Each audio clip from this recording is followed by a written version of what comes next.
আপনি বলেছেন জুমার দিনে আখিরি জহর পড়া যাবে কি না।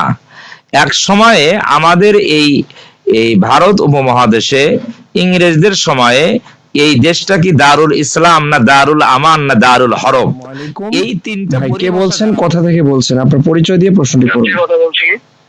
তো আপনাদের মধ্যে বলে যে যারা হিন্দু আছে তাদেরকে বলে যে আপনারা মুসলমান হন, আপনাদের সব হবে, এটা বলা কতটুকু ঠিক বা বেঠিক? আপনি আবার বলেন, আপনার কথাটা বুঝতে পারিনি। যতটুকু উনি বুঝাতে চাইছিলেন যে কেউ যদি বলে যে আপনারা তো আপনাদের ধর্মের মধ্যে ঠিক নেই, আপনারা মুসলমান হয়ে যান, আল্লাহ আপনাদের সব গুনাহ মাফ করে দিবে, এটা বলা ঠিক হবে কিনা অন্য ধর্মের কাউকে? যে কোনো ব্যক্তি তার নিজস্ব সঠিক সুন্দর আদর্শের কথা, এই দাওয়াত, এই প্রচার, এই আহ্বান সে করতে পারে।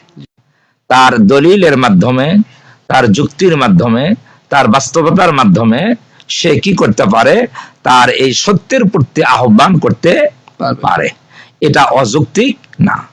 আপনি যদি অন্য কোনো ধর্ম পালন করেন তাহলে আপনি আপনার ধর্মের দিকে অন্য মানুষকে আহ্বান করতে পারেন আপনার যুক্তি তর্ক, আপনার প্রমাণের মাধ্যমে আপনিও করতে পারেন, এর স্বাধীনতা রয়েছে। তেমনি ভাবে ইসলাম ধর্মে মুসলমান যারা, তারাও অন্য ধর্ম অবলম্বীদেরকে এই দাওয়াত করতে পারে যুক্তি এবং বাস্তবতার আলোকে, উত্তম পন্থায় এই আহ্বান করতে পারে। তবে আহ্বান করা এক কথা, আরেকটা হলো জবরদস্তি করে ইসলামে দীক্ষিত করা, এটা আরেকটা কথা। ইসলামে ভালো করে বুঝবেন কথাটা, ইসলামে জবরদস্তি করার কোনো কথা নেই যে জবরদস্তি করে কাউকে বাধ্য করবে ইসলাম ধর্ম গ্রহণ করার জন্য, এই আদেশ ইসলামে দেওয়া হয়নি। বরং ইসলাম তার আখলাক, তার চরিত্র, তার এরকম এই তার ভালোবাসা, তার সৌন্দর্য মাধ্যমে ইসলাম মানুষের সামনে তুলে ধরবে। এতে কেউ যদি উদ্বুদ্ধ হয়ে এটা বুঝে সে ইসলামে দীক্ষিত হয়, তাহলে এটা ইসলাম ধর্মে বৈধ। এটা শুধু ইসলাম ধর্মই নয়, এটা সব ধর্মেই কি এর পদ্ধতি রয়েছে। দেখেন আমি বলে থাকি, হ্যাঁ, আসসালামু আলাইকুম ওয়া রাহমাতুল্লাহ। ওয়ালাইকুম আসসালাম। আসসালামু আলাইকুম। জি ওয়ালাইকুম আসসালাম ওয়া রাহমাতুল্লাহ। জি আপনার প্রশ্নটি করুন। আমি কথা বলছিলাম মোহাম্মদ শফিকুল ইসলাম, সহসভাপতি তারুণ্যের যাত্রাদের ক্লাব, শ্যামপুর সাপাড়া, শ্যামপুর অফিসের বলতেছি। জি আপনার প্রশ্নটি করবেন। হ্যাঁ, আমি হুজুরের কাছে প্রশ্ন, যেটা বললো তওবা ইস্তেগফার করিয়া আবার ওই কাজগুলা করার পর মনে করে বাদ দিচ্ছে, তওবা ইস্তেগফার করে আবার ওইগুলো কাজ করার যদি কোনো কিছু বলতে হয়, তাহলে হঠাৎ করে আমার সঙ্গে মানে তর্ক বিতর্ক লাগে। আল হাক্কু বলুন বলাও কালার ধরুন, হক কথা কবার গেলে ঠকঠক করে লাগে, তখন আমি কাজ দিয়ে লাগাবো না হক কথাটা গুলোকে বলবো? হুজুরের কাছে আমার এটা প্রশ্ন আর কি। ঠিক আছে, আচ্ছা ধন্যবাদ আপনাকে। আপনি কাজিয়ে লাগাবেন না। ইসলামে কাজিয়ে ঝগড়া, ফিতনা, ফাসাদ করতে নিষেধ করা হয়েছে। ইসলামে বলা হয়েছে, কোরআন শরীফে এই কথা বলা আছে, আল ফিতনাতু আসাদ্দু মিনাল কতলে, যে ফিতনা, ফাসাদ, কাজিয়া, ঝগড়া এগুলা হত্যার চেয়েও কি কঠিন অপরাধ। হত্যা, তো হত্যার অপরাধ কি? হত্যা, অন্যায় ভাবে মানুষকে হত্যা করা, এটার অপরাধ কোরআন শরীফে বলা হয়েছে ফাজাযাউহু জাহান্নাম। যারা অন্যায় ভাবে মানুষকে হত্যা করে তার ঠিকানা হলো জাহান্নাম। আর শুধু জাহান্নামে নয়, খালিদান ফিহা, চিরদিন সে জাহান্নামে থাকবে। শুধু এতটুকুই নয়, আলাইহি, তার উপরে আল্লাহ তাআলা রাগান্বিত হন। তাহলে এটা কঠিন কথা, যারা হত্যা, অন্যায় ভাবে মানুষকে হত্যা করে। অথচ ঝগড়া ফাসাদ, ফিতনা ফাসাদকে এই হত্যার চেয়েও কঠিন অপরাধ বলা হচ্ছে। তাহলে আপনি কেন ঝগড়া ফাসাদ করবেন? এক। দুই নম্বর, আপনি হক কথা বলবেন, হক কথা বলবেন যুক্তির আলোকে, সৌন্দর্যের মাধ্যমে। কোরআন শরীফে দাওয়াতের পদ্ধতি বর্ণনা করা হয়েছে, উদউ ইলা সাবিলি রাব্বিকা বিল হিকমাতি ওয়াল মাউইজাতিল হাসানাতি। তাহলে আপনি উত্তম বর্ণনার মাধ্যমে, উত্তম ব্যবহারের মাধ্যমে আপনি দাওয়াতের কাজ করবেন, আহ্বান করবেন, এটা আপনার জন্য বৈধ। কিন্তু এমন ভাবে, এমন পদ্ধতিতে আপনি মানুষকে ইসলামের দাওয়াত দিবেন না যার দ্বারা ঝগড়া ফাসাদ, ফিতনা ফাসাদ, মারামারি লেগে যেতে পারে। এটা ঠিক না। সম্মানিত দর্শক শ্রোতা, আপনারা আমাদের কাছে প্রশ্ন পাঠাতে পারেন। ফেসবুকে আপনারা আমাদের কমেন্ট বক্সে কমেন্টস করতে পারেন। এছাড়া সরাসরি ফোন ইনের মাধ্যমে আপনার যে কোনো জিজ্ঞাসা আমাদের সম্মানিত অতিথিকে করতে পারেন। আমরা একটু যদি দেখি কিছু কমেন্টস অনেকে লিখেছেন। সাথে আছি চিত্রা আর্ট, লালবাগ, রংপুর থেকে পুরো সময় জুড়ে ইনশাআল্লাহ। মোহাম্মদ আলিফ পশ্চিম পীরজাবাদ ব্যাপারীপাড়া থেকে তিনি লিখেছেন, আসসালামু আলাইকুম। ওয়ালাইকুম সালাম। আলহামদুলিল্লাহ, অসাধারণ অনুষ্ঠান, খুব ভালো লাগছে। মোহাম্মদ হাফিজুর রহমান, চাংরা, রাজপুর, লালমনিরহাট। এছাড়া অনেকে আমাদেরকে সালাম জানিয়েছেন। জহুরুল ইসলাম জাফর তিনি লিখেছেন যে সুন্দর আলোচনা হচ্ছে, অসংখ্য ধন্যবাদ আপনাকে, স্বাগতম জানিয়েছেন। আমরা একটা ফোন নিতে চাই।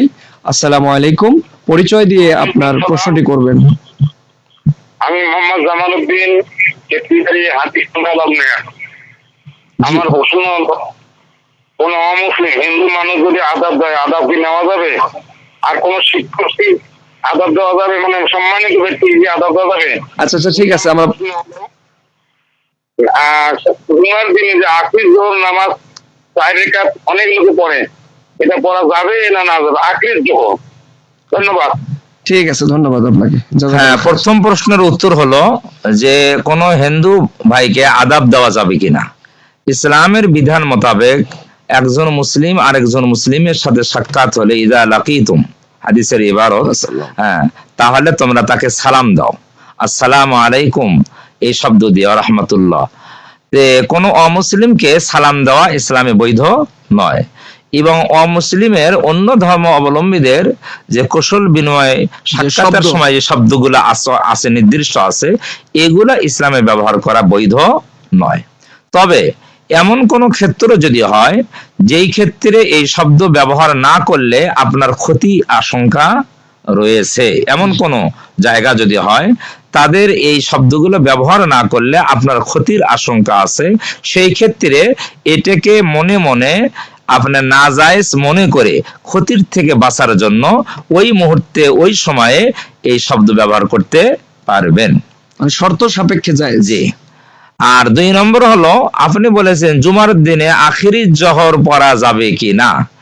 এক সময়ে আমাদের এই ভারত উপমহাদেশে ইংরেজদের সময়ে এই দেশটা কি দারুল ইসলাম না দারুল আমান না দারুল হরব, এই 3টা পরিভাষা যারা বোঝেন তাদের উদ্দেশ্যে বলি, না বুঝলে তো করার কিছু নাই।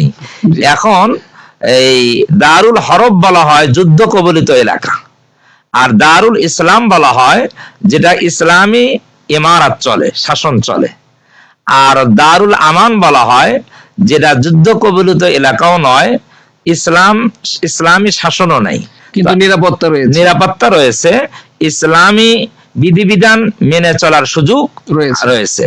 এই জন্য এই ব্রিটিশ আমলে শেষের দিকে এটা নিয়ে আলেমদের মধ্যে বিতর্ক সৃষ্টি হয়, আমরা এই দেশকে দারুল হরব বলবো না দারুল আমান বলবো না দারুল ইসলাম বলবো।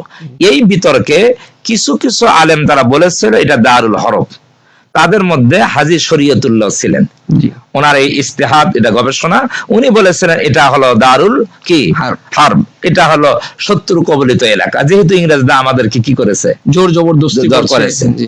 আবার কিছু কিছু ওলামায়ে কেরাম বিজ্ঞ তারা বলেছিল যে না, এটা দারুল হরব বলা যাবে না, এটা হলো দারুল আমান, এখানে আমাদের ইসলাম মানার কি আছে, স্বাধীনতা আছে। তন্মধ্যে উল্লেখযোগ্য ইসলামী ব্যক্তিত্ব হলো হযরত মাওলানা কারামত আলী জৌনপুরী রহমতুল্লাহ আলাইহি, উনি দারুল আমানের পক্ষে উনি ফতোয়া দিয়েছিলেন। এখন যারা দারুল হরব বলেছিলেন তারা যেহেতু বলেছিলেন যে এটা দারুল হরব, এই জন্য তাদের ফতোয়া ছিল যে জুমার নামাজ তো দারুল হরবে এটা কি হয় না, জায়েজ হয় না, দারুল ইসলাম লাগে অথবা দারুল আমান হতে হয়। সেই হিসেবে যে আমরা জুমা পড়তেছি, জুমাটা হলো কি হলো না এর মধ্যে সন্দেহ রয়ে যায়। এই সন্দেহের কারণে তারা ফতোয়া দিয়েছিল জুমার নামাজের পরে শেষে আখিরি জহর নামে 4 রাকাত নামাজ পড়বে। তাহলে জুমাও পড়লাম, আখিরি জহর মানে জহরের ফরজও পড়লাম, যদি জুমা হয় হলো, না হলে জহর হয়ে গেল। এইভাবে তারা একটা ফতোয়া দিয়েছিল। কিন্তু এখন আমাদের জানার বিষয় হলো আমাদের বর্তমান বাংলাদেশ কি এরকম? যেহেতু বাংলাদেশ এইরকম নয়, ওই সময় যারা ফতোয়া দিয়েছিল মাওলানা রুহুল আমিন বসিরহাটি, ওনারও একটা ফতোয়া আছে আখিরি জহরের বিষয়ে। তো এই ফতোয়াগুলা এখন আর চলে না। আমি বলবো যে কেমনে চলে না, উদাহরণস্বরূপ আপনি অসুস্থ, পানি স্পর্শ করলে আপনার রোগ বেড়ে যাবে। ডাক্তার বলছে পানি স্পর্শ করতে পারবেন না, নামাজে রক্ত হয়েছে ওযু করতে হবে, তাহলে পানির পরিবর্তে পবিত্র মাটি দিয়ে আপনি তায়াম্মুম করে কি করবেন? নামাজ পড়বেন। এখন এই ফতোয়াকে সারা জীবনই সুস্থ হওয়ার পরেও, জি না, হ্যাঁ, ওটা সাময়িক সময়ের জন্য। সাময়িকের জন্য। যখন আপনি অসুস্থ ছিলেন তখন আপনি মাটি দ্বারা, পবিত্র মাটি দ্বারা তায়াম্মুম করে নামাজ পড়ে নামাজ হবে, কিন্তু যখন সুস্থ হয়ে যাবে তখন কিন্তু আর তায়াম্মুম করলে কি হবে না, পবিত্রতা অর্জন হবে না, তখন আপনাকে পানি দিয়ে ওযু করতে হবে। তেমনি ভাবে যদি ওই ফতোয়া আমরা মেনে নেই, ফতোয়া ওই সময়ের জন্য প্রযোজ্য ছিল, কিন্তু বর্তমানে ওই ফতোয়া প্রযোজ্য নয়, এই জন্য বর্তমানে আখিরি জহর পড়া যাবে না।